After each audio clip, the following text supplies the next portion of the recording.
A última parte da camada de aplicação, então a gente vai falar da aplicação, né, do serviço mais importante que é a web.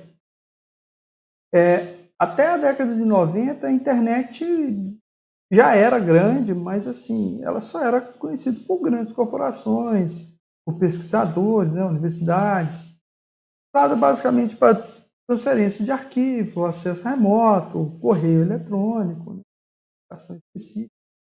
E no início da década de 90, um britânico chamado Tim Berners-Lee colocou em operação o que seria a primeira página web do mundo. Então ele criou o modelo da web, né, modelo cliente-servidor, e essa página até hoje pode ser acessada, né, exatamente essa cara. A web, então, a ideia seria um repositório, né, de informações.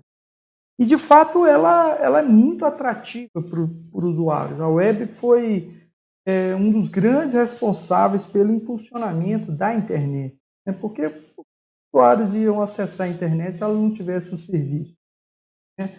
E a web foi um serviço que as pessoas poderiam acessar informações, né, de casa, remotamente, tendo acesso basicamente a um programa, que é um browser.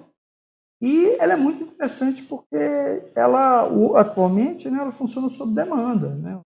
Na verdade, sempre funcionou assim, o usuário ele acessa aquilo que ele quer, né? Diferentemente dos modos de comunicação que existiam antigamente, um rádio, que era um único broadcast, né, a televisão, e eram aquelas notícias que as pessoas tinham, né, se contentar com o que passava no canal A e o canal B, e a internet.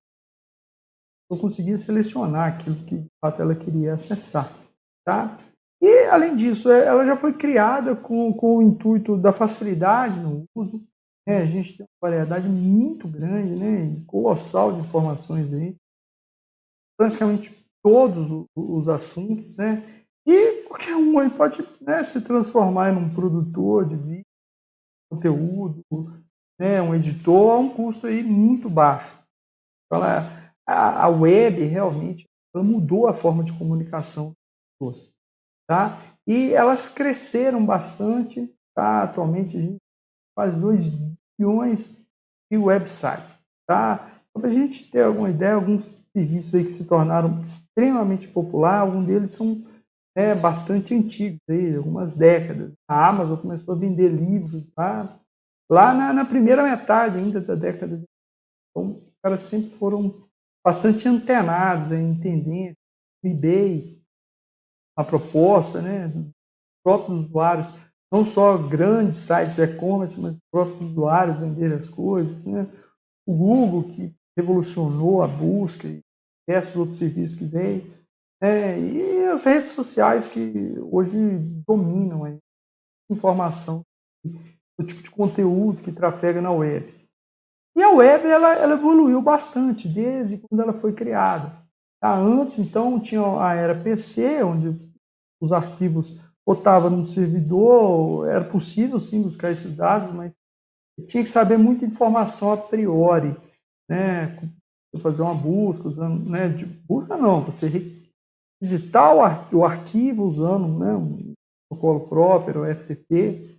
E logo que criou a web, as primeiras páginas web, tá? E isso foi assim até final dos anos 90, é o que a gente, né, chama hoje de web 1.0, que é a web estática, tá? Onde o usuário, ele basicamente, a web era um repositório de conteúdo, ela não tinha interação usuário web. Basicamente, ele só buscava aquele conteúdo que tinha na web. Então, eram informações que tinham numa página, né, determinado site.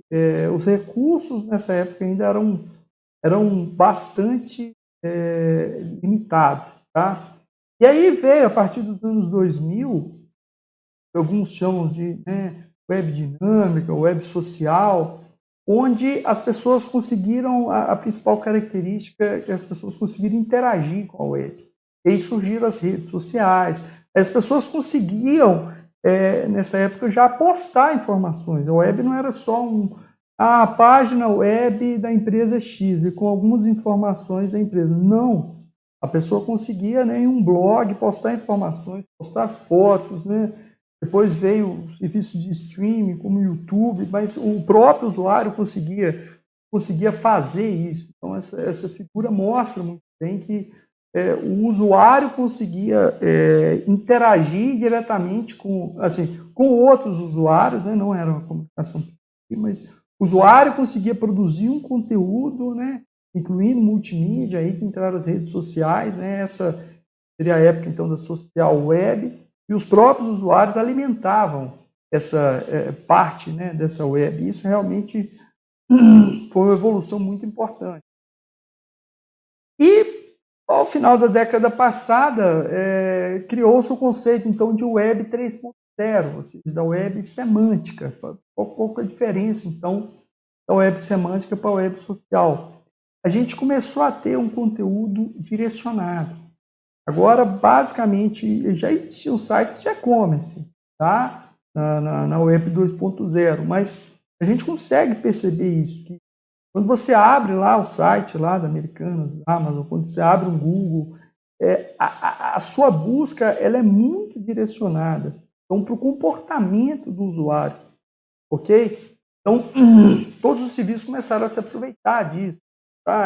A gente consegue perceber isso claramente quando a gente, por exemplo, vai acessar lá as páginas que são sugeridas para a gente. Basicamente, é muito dentro do conteúdo que nós já estamos habituados, né, a buscar. Tá? E as redes sociais, obviamente, pegou também, né, esse nicho. Ou seja, aquele cara que vai lá e faz uma busca sobre, sei lá, um carro esportivo. Não vai aparecer uma propaganda para ele de fralda, né? Vai aparecer coisas relacionadas. Tá? Para quem não assistiu, acho que a maioria já assistiu, acredito que a maioria já assistiu. Quem não assistiu, uma parte acabou se tornando um pouco perigosa, né? Pega lá aquele documentário, lá o Dilema das Redes. Pega basicamente toda essa parte da web semântica, ok? Aí entrou muito dessas tecnologias, tá? De IA, de aprendizado de máquina, tá? Todas essas tecnologias também muito voltadas para a computação móvel, okay? Para mobile, tá? É até uma coisa, igual está retratando bem no filme, ao mesmo tempo que a gente tem a web, né, a própria internet, para pesquisar qualquer tipo de conteúdo, a gente tem que tomar um cuidado para a gente não ficar preso num só tipo de conteúdo, okay? Não tornar um negacionista, coisa do tipo.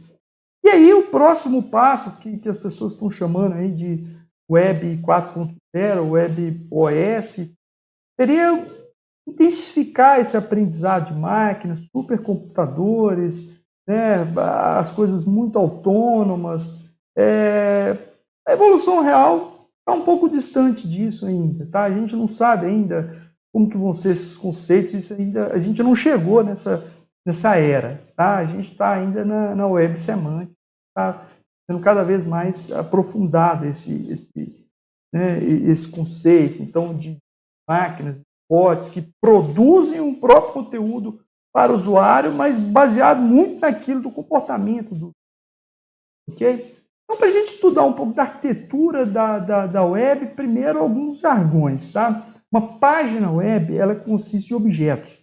Tá? Um objeto pode ser um arquivo HTML, uma foto, tá? Um arquivo de áudio. Então, basicamente, pegando a essência, tá? Uma página web consiste de um arquivo HTML básico, inclui N objetos que são referenciados. Cada objeto, então, é endereçado por uma URL, né? O endereço completo daquele objeto. Tá? Se a gente pegar esse exemplo dessa URL, a gente vai ter aqui o protocolo, né? Que é o HTTP, a gente dá ele com mais detalhes. O nome do host, ok? E aí o DNS, para poder fazer a comunicação, vai pegar esse endereço, vai traduzir em IP, e o nome do caminho, né? O caminho completo com o nome do objeto. Então, essa é a informação que o browser vai utilizar. Então, se a gente pegar um exemplo daquela URL que eu mostrei, o usuário está acessando lá a página, né, da Universidade de Washington, né, num browser. Essa página contém N elementos que, se o usuário clicar, né, N links para outras páginas. Tá? Então, basicamente, o browser do usuário vai fazer uma solicitação HTTP e vai ter uma resposta, tá? Baseada naquilo que ele está requisitando. E aí, esse browser ele pode interagir com outros programas, com outras páginas. A gente vai ver aqui, hoje, o conceito de páginas dinâmicas está bem claro com relação a isso. Então, do lado do cliente, a gente pegando esse exemplo de URL, o browser vai localizar o IP, tá? Utilizando aquele serviço adicional que é o DNS, tá? Que é necessário para a web funcionar. Depois de ter o IP, estabelece uma conexão TCP com o servidor. Esse é o padrão, tá? Hoje com o Quick, dependendo do browser, não é TCP mais, mas historicamente sempre foi. O browser solicita essa página principal, tá? Usando o HTTP. E aí essa página pode incluir N outros recursos, tá? Links para outras páginas, ok? E aí o browser exibe a página com o conteúdo e encerra a conexão, tá? Então, diferentes protocolos podem ser usados aí numa URL. O HTTP, né, que é uma linguagem, um protocolo do tipo hipertexto, tá? Uma linguagem de marcação. Um exemplo aqui, o site lá do DEX, o HTTPS, que basicamente é a versão com segurança, tá? Mas usando o mesmo conceito de URL, você pode ter endereços para poder pegar arquivos, né? Usando o protocolo FTP, arquivos locais na máquina, esquemas de e-mail e até de streaming de mídia. Okay? A arquitetura web, então, do lado do servidor, se a gente analisar de uma forma bem simplificada, o cliente faz a solicitação, e aí não é que, principalmente, a gente trabalhar com esse conteúdo, se a gente pegar essa abordagem do conteúdo de página dinâmica, que é o que a gente tem hoje, N programas ou APIs podem estar sendo executados do lado do servidor, né, do lado do cliente também, mas principalmente do lado do servidor, e vão fornecer informações, ou seja, as respostas para o cliente, tá? Esses programas vão gerar dados. Então, do lado do servidor, ele está com a conexão aberta, TCP, esperando as conexões dos clientes. Ele tem um caminho até essa página, né? O programa que está sendo executado nele, obtém esses dados e envia para o cliente. Ok? Um outro termo que a gente está bastante familiarizado são os cookies. Cookies, na verdade, o objetivo dele é facilitar a navegação, é tornar essa experiência online aí um pouco mais rápida, tá? Fácil, economizar aí algumas informações para a navegação. Por exemplo, você entra num site, já tem seu login, né? Tá lembrando aí algumas preferências do próprio site, ok? Produto que você está comprando uma cesta, né? Está lá na cesta, lá de um site de e-commerce, você fechou, ele continua lá na cesta. Assim, de uma forma ou de outra, tem a parte de segurança, privacidade que está relacionada com cookies. É possível, sim, você desabilitar esse recurso. Muito comum, vários sites já colocam a mensagem quando você acessa, esse site faz uso de cookies, né? Pode habilitar ou não isso. Antes era assim, de alguma forma, era muito invasivo. Ok? As páginas estáticas foi o início da web, tá? E era realmente uma forma muito simplificada de você disponibilizar a informação, né, para os usuários acessar por meio da internet, usando a web. Tá? Então, ela basicamente era armazenada num servidor, tá? Conteúdo, como o nome sugestivo, não mudava, ok? O usuário retornava a página e o servidor web, então, retornava para o browser, né, para o navegador, aquele conteúdo exibido. Tá? Então, utilizava basicamente a linguagem HTML. Okay? Assim era o início. O formato das páginas, né, se vocês pesquisarem aí, vocês vão ver lá no início mesmo da web era bem tosco. Tá? O HTML é uma linguagem, tá, de marcação. Ele evoluiu bastante ao longo dos anos. No início, as páginas realmente eram hiperlinks, texto mesmo, algumas imagens, GIFs, mas coisa assim muito arcaica, tá? E é uma linguagem de marcação porque você conseguia distinguir. Então, lá naquela página arcaica, links, né? Era permitido, então, diferenciar a parte do texto, onde um link você poderia redirecionar para outras páginas. A era antes do Google, né? O primeiro buscador, ele foi basicamente um compilado de páginas. Okay? E foram os caras da Yahoo que criaram. O propósito, universidades lá, estudantes da universidade da Liga de Basquete estava tentando buscar informações de outros times de basquete de outras universidades. E aí os caras... Já existia web, mas as páginas... É difícil a gente imaginar hoje um mundo sem o Google, né? Onde você está doente, você não sabe se você tomou aspirina ou vai ao médico. Mas antes de ter o Google, já existiam as páginas, mas você tinha que ter acesso. Quando você pegava um livro, olha, acesse nosso conteúdo na web. Tá? E os primeiros buscadores eram um compilado manual mesmo, de página, coisa muito tosca. E a web foi evoluindo, né? Igual a gente viu no slide passado. E o HTML, que é a linguagem padrão, também, né? Com a versão 2.0, a gente já tinha uma imagem ativa, formulário, 3.0 já começou a permitir, então, essa interação, tá?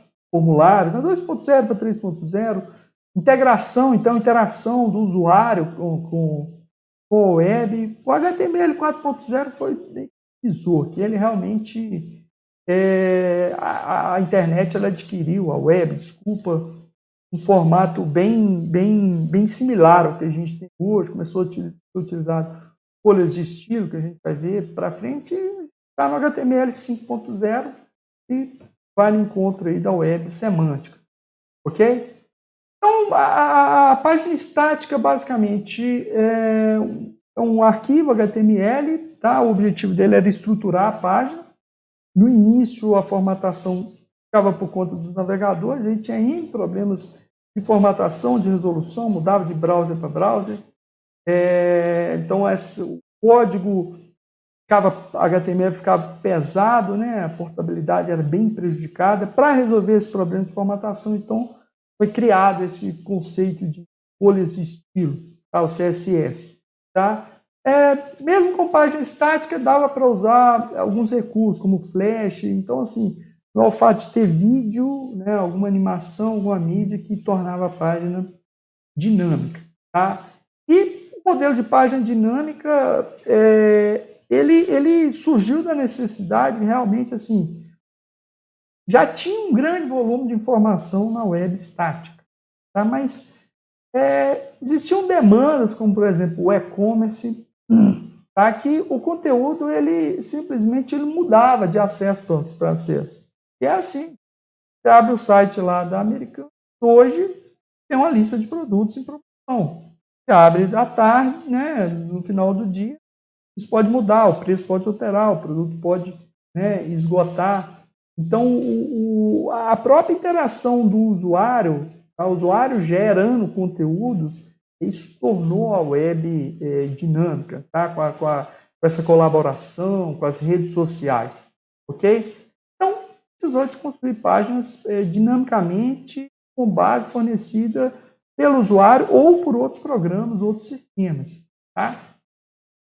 Então, se a gente pegar essa ilustração aí, agora não é o browser do cliente pedindo uma página web para o servidor web e o servidor tá aqui, o conteúdo sempre é esse, tá? Sim, ele pede uma página e, dependendo do tipo de conteúdo que ele requisita, pode ser que um programa que tem acesso a uma base de dados gere esse conteúdo para ele, okay? Baseado nessa página que é disponibilizada inicialmente para o usuário, né, que já é dinâmica, o usuário pode fazer algum tipo de interação com uma API que está sendo executada no browser, ou seja, no cliente, ou esse programa pode interagir com um outro programa do servidor. Então, o conteúdo ele é realmente dinâmico nesse aspecto.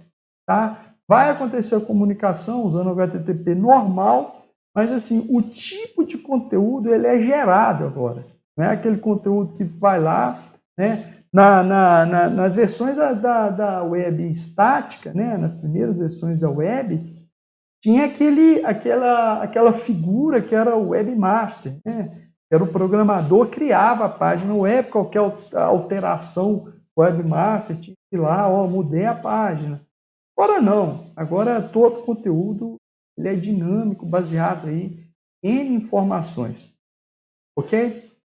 Então, a gente tem hoje APIs, ou seja, né, programas aí para poder gerar esse conteúdo aí.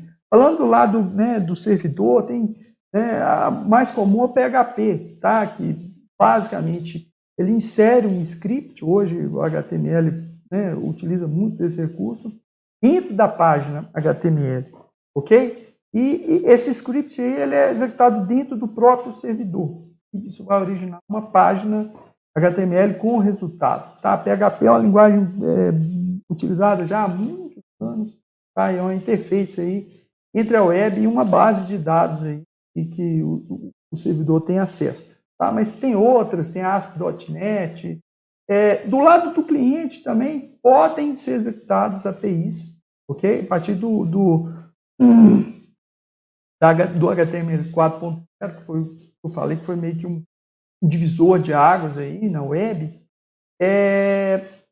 podem ser executados, então, scripts do lado do cliente. Tá? O mais popular, a linguagem mais popular é o JavaScript. Não tem muita relação com a linguagem Java, não. Ok? Se a gente pegar um exemplo, né, tem uma página, sei lá, de um hotel que o cliente está acessando, obviamente é uma página dinâmica. E aí já tem uma API lá do Google Maps, tá, que do lado do cliente ele consegue interagir. Ou seja, ele consegue já traçar uma rota, se ele clicar, né, já abre uma API do Google Maps, para ele saber qual que é a rota que ele tem que seguir para conseguir chegar naquele endereço. Então, as páginas web, elas estão dinâmicas nesse sentido. E, por fim, para juntar, para compilar, né, todas essas tecnologias, né, o Ajax ele vai permitir que essas páginas elas sejam atualizadas aí de forma assíncrona. Né?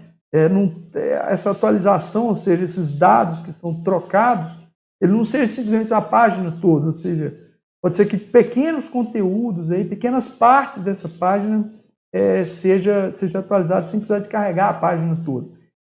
E o Ajax envolve aí várias tecnologias, tá? Mas as principais é o JavaScript e o XML. Tá? E aí alguns exemplos aí, vários serviços aí que utilizam Ajax, Maps, Gmail, todos os serviços basicamente do Google e em redes sociais. Tá? Aí a gente volta para a parte de rede de computador, que é o HTTP. Mas o HTTP, então, não é na camada de aplicação, sim. Mas é o protocolo da camada de aplicação para fazer a transferência do conteúdo das páginas web. Ok? Seja ele estática, dinâmica, e grande parte do sucesso da web se deve à simplicidade do HTTP. O HTTP evoluiu também, tá? Mas se a gente for pensar do ponto de vista de desenvolvimento para a web, ele evoluiu muito mais. Né? Hoje a gente tem uma infinidade de recursos que há 15 anos atrás a gente não tinha. O HTTP também evoluiu, mas de uma forma mais simplificada. Tá? E aí que é interessante os conceitos de camadas em redes de computadores, ok? É possível a gente modularizar o que vai evoluir ou não. Então, basicamente, o HTTP se respeita à estrutura, à forma que essas mensagens são trocadas entre o cliente e o servidor. Okay? O cliente basicamente requisita objetos web, faz requisições, tá? Dependente do browser, e o servidor vai dar a resposta para os objetos, seja eles gerados dinamicamente ou não. Quando a gente fala do HTTP, ele é um protocolo que fundamentalmente ele utiliza o TCP, a porta 80 do TCP, ok? Já falei que a Google veio com uma abordagem diferente, com o Quick, mas partindo do pressuposto que ainda a maioria dos browsers utiliza esse padrão, utiliza o TCP, então são estabelecidas conexões, ok? E a conexão, basicamente, ela pode ser persistente ou não. Hoje utilizam-se conexões persistentes. Por quê? Porque antes, no início, era o seguinte: o cliente fazia a requisição de um objeto, uma página, por exemplo. Era estabelecida a conexão TCP, aquele three-way handshake. Depois de estabelecido, solicitava, então, o objeto, ou seja, era feita uma solicitação HTTP, o servidor respondia, ok. Depois, se o cliente navegava, por exemplo, na página, clicava em algum menu, alguma parte da página, a conexão era fechada. E aí estabelecia outra conexão, enviava os objetos, fechava. O grande problema disso é que perde-se um tempo nesse estabelecimento da conexão. E aí veio com a ideia das conexões persistentes. Ou seja, estabelece a conexão fica ativa, aberta, à medida que novos objetos vão sendo requisitados, não tem-se esse tempo de estabelecimento de conexão. E, por fim, existe a possibilidade de um paralelismo, ou seja, para uma mesma página web, isso é comum até hoje, é comum ter mais de uma conexão aberta para a mesma página. E os objetos eles são enviados em conexões diferentes. Tá? Isso tem que ter um limite. Tá? Não quer dizer que aumentar muito esse paralelismo que vai ter ganho. E cada conexão tem os controles de congestionamento, de fluxo, de forma individual. Então, hoje, como a internet está muito rápida, o acesso às conexões estão tão rápidas, não justifica muitas conexões paralelas. Na verdade, isso nunca foi utilizado. Tá? Mas, para quem é um pouco da época das antigas ou experimentou um acesso à internet muito lento, talvez percebeu, você pediu para abrir uma página web, o conteúdo de texto foi aberto primeiro do que a imagem, né? Porque conexões distintas. Tá? Continuando ainda no HTTP, são dois tipos de mensagem. Um request, o browser faz para o servidor, então o web client browser faz para o servidor web, e a resposta do servidor. Tá? Na requisição, tem um método, ok? Que é utilizado então nessa mensagem de requisição, mas como o GET, né? Me dá essa página, me dá esse conteúdo aqui, tá? Me dá esse objeto, que está onde? Em qual host? Nesse host aqui. Então, esse conjunto aqui forma um URL. Nessa requisição tem a versão do HTTP, ok? Qual que é o browser do cliente? Mas para que o servidor vai precisar disso? Para ele exibir um conteúdo dinâmico e totalmente ajustável ao tipo de dispositivo. Se ele estiver, por exemplo, utilizando um Microsoft Edge, um Google Chrome no notebook, a página vai vir com formato. Se ele estiver utilizando um smartphone, vai ser um outro browser. A página, muito provavelmente, vai vir em formato diferente, mais simplificado. Ok? A linguagem. E aí, tem métodos que podem ser utilizados hoje, que é o web semântica, né? Web dinâmica, o usuário. No início não, era o HTTP mais simples, eram 3 métodos apenas.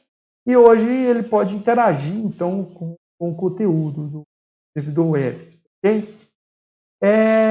Por fim, as mensagens de resposta, ou seja, que o servidor envia, ele envia um status, um código, está ok, se o objeto foi movido permanentemente, se o acesso é proibido, tá? A versão do HTTP que ele está usando, a data da requisição, o servidor HTTP, a última vez que isso foi modificado, e isso é bastante importante, a gente vai ver no final para o cache, ok? E os dados, né, que o cliente está requisitando. Então, aqui alguns códigos de estados da resposta, né, do HTTP, o 200 está tudo ok, conteúdo proibido, foi movido permanentemente, e alguns outros. Tá? Então, a primeira linha vai indicar o tipo de dados, foi recebido com sucesso, foi algum problema lá de redirecionamento, erro no cliente, erro no servidor, ok? Para a gente finalizar, cache é uma coisa que sempre foi utilizado pelos navegadores. Não faz muito sentido o cliente, principalmente quando tinha as páginas estáticas, mas a página dinâmica ela não é toda dinâmica. Muitos objetos eles vão ser sempre exibidos. Tá? Então não faz muito sentido, do ponto de vista de vazão de dados, de todos os dados serem enviados sempre. Então, qual foi o recurso que eles encontraram? É armazenar esses dados localmente, em cache, e aí é mais rápido e economiza banda. Então, isso na época da conexão de escada era, né, em páginas estáticas, era uma mão na roda. Era a diferença entre a página carregar rápido ou demorar aí vários e vários segundos para carregar a página. Tá? Então, tem recurso que não muda, tá? Ou muda muito pouco. Tá? Então, seria realmente um desperdício de banda toda vez pegar a página inteira. E o HTTP ele usa o cache para resolver esse problema. Tá? Então, como que é feito? A primeira vez que o usuário acessa, obviamente não vai ter esse conteúdo em cache. Então, toda a página vai ser requisitada. Se ele acessar aquilo novamente, vai ser feito um GET condicional, ou seja, para o servidor web, e aí ele vai informar se teve ou não modificação baseado na última vez que foi modificada a página, ou seja, aquele objeto, e no pedido. Se não teve modificação, ele informa isso, retorna isso para o cache, né? Ou seja, para o browser pega aquele conteúdo em cache, aquele objeto, e exibe. E se teve modificação, ele dá a resposta para o objeto. Ok? E assim a gente finaliza, então, o curso de redes dos computadores 1. Espero que vocês tenham, né, gostado, espero que né, isso tenha agregado algum conhecimento para vocês aí, tá? Ao longo aí do curso de vocês. E é isso, foi um prazer.